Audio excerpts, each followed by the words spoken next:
ಹಿಂದಿನಲ್ಲಿ ಒಂದು ಮಾತಿದೆ, ಜಬ್ ಜಬ್ ಭಗವಾನ್ ದೇತಾ ಹೇ ಚಪ್ಪರ್ ಪಾಡ್ಕೆ ದೇತಾ ಹೇ ಅಂತ. ಕೆಲವೊಮ್ಮೆ ಭಗವಂತ ನಾವು ಜೀವನದಲ್ಲಿ ಊಹೆ ಮಾಡದಷ್ಟು ಕೊಟ್ಬಿಡ್ತಾನೆ. ನಿಮಗೆಲ್ಲ ಗೊತ್ತೇ ಇದೆ, ಕಳೆದ ವಾರ ಭಾರತದ ಪಾಲಿಗೆ ಅತ್ಯಂತ ಶೋಕತಪ್ತವಾಗಿತ್ತು. ಏರ್ ಇಂಡಿಯಾ ಏರ್ಕ್ರಾಫ್ಟ್ ಪತನವಾಗಿ 106 ಜನರ ಪ್ರಾಣ ಹೋಗಿತ್ತು. ಈಗ ಅದರ ಮಧ್ಯೆನೆ ಇಡೀ ದೇಶನೇ ಖುಷಿ ಪಡುವಂತಹ ಸುದ್ದಿ ಸಿಗ್ತಾ ಇದೆ. ಭಾರತಕ್ಕೆ ಆಯಿಲ್ ನ ಜಾಕ್ ಪಾಟ್ ಹೊಡೆದಿರೋದು. ನಿಮಗೆ ಗೊತ್ತಿರ್ಬೋದು, ಆಯಿಲ್ ನ ಬ್ಲಾಕ್ ಗೋಲ್ಡ್ ಅಂತಾರೆ. ನೀವು ನೋಡಿರ್ಬೋದು, ಮಿಡ್ಲ್ ಈಸ್ಟ್ ನವರು, Saudi Arabian countries, Iran, Iraq, ಕತಾರು, Guyana, ಈ ದೇಶದ ಜನ ಶ್ರೀಮಂತಿಕೆ ಉಪ್ಪರಿಗೆಯಲ್ಲಿದ್ದಾರೆ. ಹಾಗಾದ್ರೆ ಅವರೇನು ಭೂಮಿನ ಒತ್ತು ಬೆಳೆದು ಅಷ್ಟೆಲ್ಲ ಸಂಪಾದನೆ ಮಾಡಿರೋದಾ? ಇಲ್ಲ, ಆಯಿಲ್ ರಿಸರ್ವ್ ನಿಂದ ಇಡೀ ಪ್ರಪಂಚಕ್ಕೆ ಆಯಿಲ್ ಎಕ್ಸ್ಪೋರ್ಟ್ ಮಾಡೋದ್ರಿಂದ ಇಡೀ ಪ್ರಪಂಚದ ಒಂದು ದಿನದ ಆಯಿಲ್ ಕನ್ಸಂಪ್ಷನ್ 9 ಕೋಟಿ ಬ್ಯಾರಲ್ ನಷ್ಟು. ಅದರಲ್ಲಿ ಭಾರತದೊಂದೇ 50 ಲಕ್ಷ ಬ್ಯಾರಲ್ ಪ್ರತಿ ದಿನಕ್ಕೆ ಯೂಸ್ ಮಾಡೋದು. ಚೈನಾದ್ದು 1 ಕೋಟಿ ಇದೆ, ಅಮೆರಿಕದ್ದು ಅದರಲ್ಲಿ ಸಿಂಹಪಾಲು. ಈಗ ಬಂದಿರೋ ಸುದ್ದಿನ ನೀವು ಕೇಳಿದ್ರೆ, ಮುಂದೆ ನಮ್ಮ ದೇಶದಲ್ಲಿ ತೈಲ ಬೆಲೆ, ಪೆಟ್ರೋಲು, ಡೀಸೆಲ್, ಪೆಟ್ರೋಲಿಯಂ ಪ್ರಾಡಕ್ಟ್ಸ್, ಇದೆಲ್ಲದರ ಬೆಲೆ ನೀರಿನ ಬೆಲೆಗಿಂತ ಕಡಿಮೆಯಾಗಲಿದೆ. ನಮ್ಮ ಕರೆನ್ಸಿ ರೂಪಾಯಿ ಈಗೇನು ಡಾಲರ್ ಎದುರು 80-85 ರೂಪಾಯಿ ಇದೆ, ಅದು 8 ರಿಂದ 10 ರೂಪಾಯಿಗೆ ಇಳಿಯಲಿದೆ ಪರ್ ಡಾಲರ್ಗೆ. ಭೂಮಿ ಅಗದು ತೈಲ ತೆಗೆದು ಮಾರಿ ಏನು ಮಿಡ್ಲ್ ಈಸ್ಟ್ ನವರು ಶ್ರೀಮಂತರಾಗಿದ್ದಾರೆ, ಆ ಸಾಲಿಗೆ ಭಾರತ ಸೇರೋ ದಿನಗಳು ದೂರ ಇಲ್ಲ. ಈ ನ್ಯೂಸ್ ಕೊಟ್ಟಿರೋದು ಬೇರೆ ಯಾರು ಅಲ್ಲ, ಕೇಂದ್ರದ ಸಚಿವ ಹರ್ದೀಪ್ ಸಿಂಗ್ ಪುರಿ ಅವರೇ. ಭಾರತದ ಎಕಾನಮಿ ಎಷ್ಟಿದೆ ಈಗ? ಹತ್ತತ್ರ $4 ಟ್ರಿಲಿಯನ್ ಇದೆ. ಈಗ ಅಂಡಮಾನ್ ಸಮುದ್ರದಲ್ಲಿ ಭಾರತಕ್ಕೆ ದೊಡ್ಡ ತೈಲ ನಿಕ್ಷೇಪ ಸಿಕ್ಕಿದೆ. ಗಯಾನಾದಲ್ಲಿ 2015ರಲ್ಲಿ ಏನ್ ಸಿಕ್ಕಿತ್ತು, ಅದಕ್ಕಿಂತ ದೊಡ್ಡ ಮಟ್ಟದ ತೈಲ ನಿಕ್ಷೇಪ ಸಿಕ್ಕಿರೋದು. ಈಗ $4 ಟ್ರಿಲಿಯನ್ ಎಕಾನಮಿ ಡೈರೆಕ್ಟ್ ಆಗಿ $20 ಟ್ರಿಲಿಯನ್ ಗೆ ಜಂಪ್ ಆಗುತ್ತೆ. ಆದಷ್ಟು ಬೇಗ ಈ ಅಂಡಮಾನ್ ನಲ್ಲಿ ಸಿಕ್ಕಿರ್ತಕ್ಕಂಥ ತೈಲ ನಿಕ್ಷೇಪನ ಸಂಸ್ಕರಿಸಿ ನಾವು ಬಳಸಿ ಬೇರೆ ದೇಶಗಳಿಗೂ ಮಾರಿದ್ದೇ ಆದ್ರೆ ನಮ್ಮ ದೇಶದ ಅರ್ಥವ್ಯವಸ್ಥೆಗೆ ಇದು ಗೇಮ್ ಚೇಂಜರ್. ಸಹಜವಾಗಿ ಇದೀಗ ಅಮೆರಿಕ ಸೇರಿದಂತೆ western country, China, middle East, Iran, ಕತಾರು ಏನು ಭಾರತಕ್ಕೆ ತೈಲ ರಫ್ತು ಮಾಡ್ತಾ ಇದ್ವು ದೇಶಗಳು, ಆ ಎಲ್ಲ ದೇಶಗಳಿಗೆ ನಡುಕ ಉಂಟು ಮಾಡಿದೆ. ಒಂದು ವೇಳೆ ಅಂಡಮಾನ್ ನಲ್ಲಿ ಕೇಂದ್ರದ ಪೆಟ್ರೋಲಿಯಂ ಮತ್ತು ನ್ಯಾಚುರಲ್ ಗ್ಯಾಸ್ ನ ಸಚಿವ ಹರ್ದೀಪ್ ಸಿಂಗ್ ಪುರಿ ಅವರು ಹೇಳಿರೋ ಪ್ರಕಾರ ಬಿಲಿಯನ್ ಬ್ಯಾರಲ್ ಗಟ್ಲೆ ಇರೋ ತೈಲ ಸಿಕ್ಕಿದ್ದೇ ಆದ್ರೆ ಪೆಟ್ರೋಲ್, ಡೀಸೆಲ್ ಸೇರಿದಂತೆ ತೈಲ ಬೆಲೆ ಭಾರತದಲ್ಲಿ ಪಾತಾಳಕ್ಕೆ ಕುಸಿಯಲಿದೆ. ನಿಮ್ಮ ಮನೆಯಲ್ಲಿ ತಲೆಗೊಬ್ಬರಂತೆ ಗಾಡಿಗಳನ್ನು ಇಟ್ಕೊಳ್ಳಬಹುದು.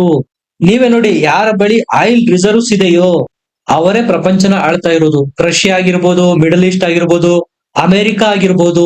ಖುದ್ದು ಆಯಿಲ್ ಕಂಪನಿ ಎಕ್ಸಾನ್ ಮೊಬೈಲ್ ಅವರೇ ಹೇಳಿರೋದು, ಇದು ಮೋದಿ ಸರ್ಕಾರ ಮಾಡಿರುವ ಲೆಜೆಂಡರಿ ಡಿಸ್ಕವರಿಗಳಲ್ಲಿ ಒಂದು ಅಂತ. ಯಾವುದು? ಅಂಡಮಾನ್ ಸಮುದ್ರದಲ್ಲಿ ತೈಲ ನಿಕ್ಷೇಪ ಪತ್ತೆಯಾಗಿರೋದು.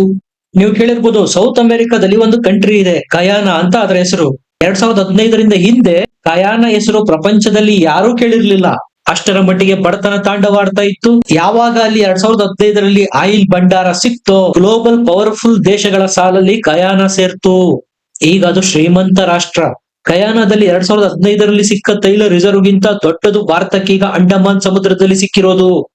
ಹರ್ದೀಪ್ ಸಿಂಗ್ ಪುರಿ ಸಚಿವರೇ ಹೇಳಿದರೆ, ಈಗ ಆಲ್ರೆಡಿ ಅಲ್ಲಿಂದ ನಾವು ತೈಲವನ್ನ ಹೊರತೆಗೆಯೋದಿಕ್ಕೆ ಶುರು ಮಾಡಿಯಾಗಿದೆ. ಮುಂಬರುವ ವರ್ಷಗಳಲ್ಲ, ಕೆಲವೇ ತಿಂಗಳುಗಳಲ್ಲಿ ಗಯಾನಾ ದೇಶಕ್ಕಿಂತ ಅಧಿಕ ತೈಲವನ್ನು ಭಾರತ ಅಂಡಮಾನ್ ನಲ್ಲಿ ಒಂದೇ ತೆಗೆಯಲಿದೆ.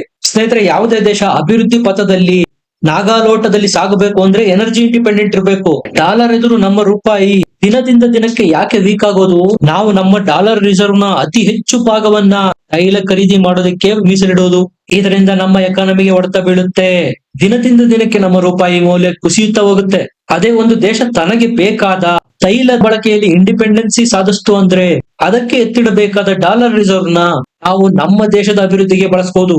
ಆಗ ನಮ್ಮ ರುಪಿನೂ ಡಾಲರ್ ಎದುರು ಸ್ಟ್ರಾಂಗ್ ಆಗುತ್ತೆ, ಅರ್ಥವ್ಯವಸ್ಥೆ ನಾಗಾಲೋಟದಲ್ಲಿ ಸಾಗುತ್ತೆ. 2015ರಲ್ಲಿ ಇದೇ ಗಯಾನಾ ದೇಶಕ್ಕೆ ಎಕ್ಸಾನ್ ಮೊಬೈಲ್ ಅನ್ನುವ ಆಯಿಲ್ ಕಂಪನಿ ಎಂಟ್ರಿ ಕೊಡುತ್ತೆ. ಅಲ್ಲಿ ಆಯಿಲ್ ವೆಲ್ ನ ಫೈಂಡ್ ಔಟ್ ಮಾಡ್ತಾರೆ. ಸುಮಾರು 11 ಬಿಲಿಯನ್ ಗ್ಯಾರಲ್ಲು ಗಯಾನಾ ಒಂದರಲ್ಲೇ ಆಯಿಲ್ ಸಿಕ್ಕಿರೋದು. ರಾತ್ರಿ 2015ರಲ್ಲಿ ಗಯಾನಾ ದೇಶ 0 to ಹೀರೋ ಆಗೋಗಿತ್ತು. ಈಗ ಗಯಾನದ ಕೆಪಾಸಿಟಿ ಎಷ್ಟಿದೆ ಗೊತ್ತಾ? ಒಂದು ದಿನಕ್ಕೆ 6 ರಿಂದ 6.5 ಲಕ್ಷ ಬ್ಯಾರಲ್ ನಷ್ಟು ಆಯಿಲ್ ಪ್ರೊಡ್ಯೂಸ್ ಮಾಡುತ್ತೆ. ನಮಗೂ ಸಹ ಗಯಾನದ ರೀತಿನಲ್ಲೇ ಅಂಡಮಾನ್ ಸಮುದ್ರದಲ್ಲಿ ಆಳದಲ್ಲೂ ಆಯಿಲ್ ಸಿಕ್ಕಿದೆ, ಆಳ ಕಡಿಮೆ ಇರುವ ಪ್ರದೇಶದಲ್ಲೂ ಆಯಿಲ್ ಸಿಕ್ಕಿದೆ. ಈಗಾಗಲೇ ಆಳ ಕಡಿಮೆ ಇರುವ ಪ್ರದೇಶದಲ್ಲಿ ಆಯಿಲ್ ನ ಡಿಗ್ ಮಾಡೋ ಕೆಲಸ ಶುರುವಾಗಿದೆ. ಗಯಾನಾ ಕಳೆದ 10 ವರ್ಷಗಳಿಂದ ತನ್ನ ಕೆಪಾಸಿಟಿಯನ್ನ ಹೆಚ್ಚಿಸಿಕೊಂಡು ಈಗ 6.5 ಲಕ್ಷ ಬ್ಯಾರಲ್ ನಷ್ಟು ಒಂದು ದಿನಕ್ಕೆ ಆಯಿಲ್ ತೆಗಿತಾ ಇದೆ. ಭಾರತಕ್ಕಿರುವ ಈ ಕೆಪಾಸಿಟಿನಲ್ಲಿ ಒಂದೇ ದಿನಕ್ಕೆ 1.5 ಲಕ್ಷ ಬ್ಯಾರಲ್ ನಷ್ಟು ತೆಗಿಬಹುದು. ಇನ್ನು ಮುಂದಿನ 10-15 ವರ್ಷ ಯಾವ ಮಟ್ಟಕ್ಕೆ ಹೋಗ್ಬೋದು ನೀವೇ ಯೋಚನೆ ಮಾಡಿ. ಈಗೇನು ನಮ್ಮ ಅರ್ಥವ್ಯವಸ್ಥೆ ಸಂಪೂರ್ಣವಾಗಿ ಮಿಡಲ್ ಈಸ್ಟ್ ನವರು ಕೊಡ್ತಕ್ಕಂತಹ ಆಯಿಲ್ ಮೇಲೆ ಡಿಪೆಂಡೆಂಟ್ ಆಗಿದೆ, ಅದು ತಪ್ಪುತ್ತೆ. ಯಾರು ನಮ್ಮನ್ನ ಬ್ಲಾಕ್ ಮೇಲ್ ಮಾಡೋದಕ್ಕೆ ಸಾಧ್ಯ ಇಲ್ಲ. ನೀವೇ ನೋಡಿ, ಈಗ ಇಸ್ರೇಲ್ ಮತ್ತು ಇರಾನ್ ಯುದ್ಧ ನಡೀತಾ ಇದೆ.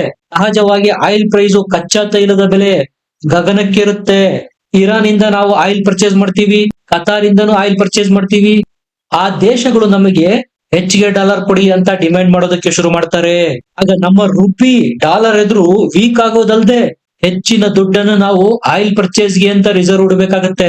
ಅದೇ ಆಯಿಲ್ ನಲ್ಲಿ ನಾವು ಇಂಡಿಪೆಂಡೆನ್ಸಿ ಸಾಧಿಸಿದ್ವಿ ಅಂದ್ರೆ ಯಾರಿಗೂ ಜಿ ಹುಜೂರ್ ಅನ್ನುವ ಅವಶ್ಯಕತೆ ಇಲ್ಲ. ಮೊದಲೆಲ್ಲ ಏನಾಗ್ತಾ ಇತ್ತು, ಯುದ್ಧ ಆಯ್ತು ಅಂದ್ರೆ ಸಾಕು, ರೀಸನ್ ಸಿಕ್ಬಿಡ್ತಾ ಇತ್ತು ಅವ್ರಿಗೊಂದು. ಹೇಳ್ದೆ ಕೇಳ್ದೆ ತೈಲ ಬೆಲೆಯನ್ನ ಗಗನಕ್ಕೇರಿಸ್ಬಿಡ್ತಾ ಇದ್ರು. ಅನಿವಾರ್ಯ, ಪರ್ಚೇಸ್ ಮಾಡ್ಲೇಬೇಕು, ಇಲ್ಲಾಂದ್ರೆ ಎಕಾನಮಿ ಸ್ಟಾಗ್ನೆಂಟ್ ಆಗ್ಬಿಡುತ್ತೆ. ಇದರ ಅನುಕೂಲ ಪಡಿತಾ ಇತ್ತು ಮಿಡ್ಲ್ ಈಸ್ಟ್. ನೋಡಿ, ನಮ್ಮ ದೇಶ ತೈಲ ಸಮೃದ್ಧ ಭರಿತವಾಗಿದೆ, ಅದನ್ನ ಹುಡುಕಿ ತೆಗಿಯೋರೇ ಇರ್ಲಿಲ್ಲ. ಇದೇ 10 ವರ್ಷದಿಂದ ಏನಾಗ್ತಾ ಇತ್ತು, 2G 3G, ಕಾಮನ್ವೆಲ್ತ್, ಆಗಸ್ಟಾ ವೆಸ್ಟ್ಲ್ಯಾಂಡ್ ಹಗರಣಗಳು 1 2 ಬರೀ ಭ್ರಷ್ಟಾಚಾರದಲ್ಲೇ ಮುಳುಗಿ ಹೋಗಿರ್ತಾ ಇತ್ತು. ಇನ್ನ ತೈಲ ನಿಕ್ಷೇಪ ಹುಡುಕೋದು ಎಲ್ಲಿಂದ? ತೈಲ ನಿಕ್ಷೇಪಗಳನ್ನ ಹುಡುಕ್ತಿವಿ ಅಂತ ಬಂದವ್ರಿಗೆ ಮೊದಲೇ ಮಾತಾಡ್ಬಿಡೋದು, ನಿನಗಿಷ್ಟು ನನಗಿಷ್ಟು, ಇನ್ನ ಹುಡ್ಕೋನು ನನಗೇನ್ ಸಿಗುತ್ತೆ ಇದ್ರಲ್ಲಿ ಅಂತೇಳಿ ಪ್ರಯತ್ನನೇ ಬಿಟ್ಟು ಬಿಡ್ಬೇಕು. 2014 ನಂತರ ಸಂಪೂರ್ಣ ಪರಿಸ್ಥಿತಿನೇ ಬದಲಾಯಿತು. ಮೋದಿ ಅವರು ಸಂಪೂರ್ಣ ಪಾಲಿಸಿನೇ ಚೇಂಜ್ ಮಾಡಿಬಿಟ್ರು. ನೀವೇ ನೋಡಿ, ಗಯಾನದಲ್ಲಿ 2015ರಲ್ಲಿ 40-45 ಕಡೆ ಡಿಗ್ ಮಾಡಲಾಗಿತ್ತು. ಅಲ್ಲಿ ತೈಲ ನಿಕ್ಷೇಪ ಒಂದು ಕಡೆ ಭರ್ಪೂರ ಸಿಕ್ತು. ಭಾರತದಲ್ಲಿ ಇದುವರೆಗೂ 400ರಿಂದ 450 ಕಡೆ ತೈಲ ನಿಕ್ಷೇಪಕ್ಕಾಗಿ ಹುಡುಕಾಟ ನಡೆದಿದೆ. ಅದರಲ್ಲಿ 100ರಲ್ಲಿ ತೈಲ ನಿಕ್ಷೇಪ ಇರುವುದಕ್ಕೆ ಸಬೂತು ಸಿಕ್ಕಿದೆ. ಮೋದಿ ಅವರು ಬಂದ ಮೇಲೆ, ಪಾಲಿಸಿ ಚೇಂಜ್ ಮಾಡಿದ ಮೇಲೆ ಉತ್ತರ ಪ್ರದೇಶದಲ್ಲಿ ಹೈಡ್ರೋಕಾರ್ಬನ್ ರಿಸರ್ವ್ ಸಿಕ್ಕಿದೆ. ಬಿಹಾರದಲ್ಲೂ ಸಹ ONGC ಆಕ್ಟಿವ್ ಆಗಿ ಡ್ರಿಲ್ಲಿಂಗ್ ಶುರು ಮಾಡಿದೆ, ಅಲ್ಲೂ ಸಹ ತೈಲ ನಿಕ್ಷೇಪಗಳು ಸಿಕ್ಕಿದಾವೆ. ಇನ್ನ ಭಾರತದ ನಾರ್ತ್ ಈಸ್ಟ್ ಅಲ್ಲಿ ಸರ್ವೆಗಳು ನಡೀತಾ ಇದೆ, ಅಲ್ಲಿ ಬಹುದೊಡ್ಡ ತೈಲ ನಿಕ್ಷೇಪ ಇದೆ ಅಂತ ಹೇಳಲಾಗ್ತಾ ಇದೆ. ಯಾವಾಗ ಅಂಡಮಾನ್ ನಲ್ಲಿ ತೈಲ ನಿಕ್ಷೇಪ ಇರೋದು ಗೊತ್ತಾಯ್ತೋ, ತಾ ಮುಂದು ಅಂತ ಮಲ್ಟಿ ನ್ಯಾಷನಲ್ ಕಂಪನಿಗಳು ಇನ್ವೆಸ್ಟ್ ಮಾಡೋದಕ್ಕೆ ಬರ್ತಾ ಇದ್ದಾರೆ. ಇದಕ್ಕೆ ಹೇಳೋದು ಗೋಲ್ಡ್ ರಶ್ ಅಂತ. ಅದು ಬ್ಲಾಕ್ ಗೋಲ್ಡ್. ಇಷ್ಟು ದಿನ ನಾವು ರಷ್ಯಾ, ಇರಾನ್, ಕತಾರು, ಮಿಡ್ಲ್ ಈಸ್ಟ್ ನವರು ಕೊಡ್ತಾ ಇದ್ದ ಆಯಿಲ್ ಮೇಲೆ ಡಿಪೆಂಡೆಂಟ್ ಆಗಿದ್ವಿ. ಅವರು ನಮ್ಮ ಮೇಲೆ ಮಾಡುವ ದಾದಾಗಿರಿನೆಲ್ಲ ಸಹಿಸಿಕೊಂಡಿರ್ತಾ ಇದ್ವಿ. ಪಾಕಿಸ್ತಾನದ ಮೇಲೆ ಆಕ್ಷನ್ ಮಾಡೋದಕ್ಕೂ ಹಿಂದು ಮುಂದೆ ನೋಡ್ತಾ ಇತ್ತು ಭಾರತ. ಯಾಕಂದ್ರೆ ಮಿಡಲ್ ಈಸ್ಟ್ ನವರು ಎಲ್ಲಿ ನಮ್ಮ ಮೇಲೆ ಸಿಟ್ಟಾಗ್ಬಿಡ್ತಾರೋ, ತೈಲ ಸಪ್ಲೈ ಮಾಡೋದನ್ನ ನಿಲ್ಲಿಸ್ಬಿಡ್ತಾರೋ ಅಂತ. ಇನ್ನು ಮುಂದೆ ಭಾರತ ಪೆಟ್ರೋಲಿಯಂ ಪ್ರಾಡಕ್ಟ್ಸ್ ನ ಆಮದು ಮಾಡ್ಕೊಳ್ಳಲ್ಲ, ರಫ್ತು ಮಾಡುತ್ತೆ. ಅದು ಸಂದರ್ಭ ನೋಡಿ ವಿಶ್ವ ಈಗ 3ನೇ ವಿಶ್ವ ಯುದ್ಧದ ಕಡೆಗೆ ಮುಖ ಮಾಡಿ ನಿಂತಿದೆ. ಇಸ್ರೇಲ್ ಮತ್ತು ಇರಾನ್ಗಳು ಪರಸ್ಪರ ಮಿಸೈಲ್ ಗಳ ಎಕ್ಸ್ಚೇಂಜ್ ಮಾಡ್ಕೊಳ್ತಾ ಇದಾವೆ. ಯಾವಾಗ ಅಮೆರಿಕ ಎಂಟ್ರಿ ಆಗುತ್ತೋ ಗೊತ್ತಿಲ್ಲ. ಅಮೆರಿಕ ಆ ಕಡೆ ಕೇಳಿದ್ರೆ ಆ ಕಡೆ ರಷ್ಯಾ ಮತ್ತು ಚೈನಾನು ಇಳಿಯುತ್ತೆ. ಅಂದ್ರೆ ಮುಂಬರುವ ದಿನಗಳಲ್ಲಿ ತೈಲ ಬೆಲೆ ಗಗನಕ್ಕೇರೋದಂತೂ ಕಟ್ಟಿಟ್ಟ ಬುತ್ತಿ. ಇಂತಹ ಕ್ರೂಷಿಯಲ್ ಟೈಮ್ ಅಲ್ಲಿ ನಮಗೆ ಅಂಡಮಾನ್ ಸಮುದ್ರದಲ್ಲಿ ತೈಲ ನಿಕ್ಷೇಪ ಸಿಕ್ಕಿರೋದು, ಅದು ಬಿಲಿಯನ್ ಬ್ಯಾರಲ್ ಲೆಕ್ಕಾಚಾರದಲ್ಲಿ.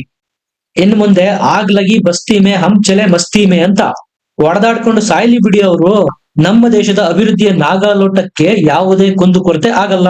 1948 ನ ಲಾ ನಲ್ಲಿ ಸಿಕ್ಕಾಬಟ್ಟೆ ಕಾಂಪ್ಲಿಕೇಶನ್ಸ್ ಗಳಿದ್ವು ಪ್ರೈವೇಟ್ ಕಂಪನಿಗಳು ಭಾಗಿಯಾಗೋದಕ್ಕೆ ಇಂತಹ ವಿಚಾರಗಳಲ್ಲಿ. ಇದರ ಸಹವಾಸವೇ ಬೇಡ ಅಂತೇಳಿ ಯಾವ ಕಂಪನಿಗಳು ಮುಂದೆ ಬರ್ತಾ ಇರ್ಲಿಲ್ಲ ತೈಲ ನಿಕ್ಷೇಪಗಳನ್ನ ಹುಡುಕೋದಿಕ್ಕೆ. ಆದ್ರೆ ಮೋದಿ ಸರ್ಕಾರ ಹೊಸದಾಗಿ ಬಿಲ್ಲೇ ತಂದ್ಬಿಡ್ತು. ನೀವು ಜಸ್ಟ್ ಆನ್ಲೈನ್ ಅಲ್ಲಿ ಅಪ್ಲೈ ಮಾಡಿದ್ರೆ ಸಾಕು, ಕಾಂಟ್ರಾಕ್ಟ್ ಸಿಕ್ಕೋಗ್ಬಿಡುತ್ತೆ. ಇನ್ನು ಮಧ್ಯದಲ್ಲಿ ದುಡ್ಡು ತಿಂದು ದೇಶನೇ ಅಡ ಇಡ್ತಾ ಇದ್ರಲ್ಲ, ಅವರಿಗೆಲ್ಲ ಕಡಿವಾಣ ಬಿತ್ತು. ಆ ಎಲ್ಲ ಪರಿಣಾಮಗಳೇ ಈಗ ಹೂಡಿಕೆದಾರರು ಕ್ಯೂ ಹಚ್ಚಿ ನಿಂತಿದ್ದಾರೆ, ತಾ ಮುಂದು ಅಂತ ಭಾರತದಲ್ಲಿ ಇನ್ವೆಸ್ಟ್ ಮಾಡೋದಕ್ಕೆ. ಯಾವ ದೇಶದಲ್ಲಿ ಪೆಟ್ರೋಲ್, ಡೀಸೆಲ್, ತೈಲ ಅನ್ನುವ ಈ ಬ್ಲಾಕ್ ಗೋಲ್ಡ್ ಇರುತ್ತೋ ಅವರೇ ಪ್ರಪಂಚವನ್ನ ಆಳೋದು. ನಿಮ್ಗೆ ಏನನ್ಸುತ್ತೆ? ಕಮೆಂಟ್ ಮಾಡಿ, ಲೈಕ್ ಮಾಡಿ, ಚಾನಲ್ ನ ಸಬ್ಸ್ಕ್ರೈಬ್ ಮಾಡಿ. ಮತ್ತೆ ಸಿಗೋಣ. ನಮಸ್ಕಾರ.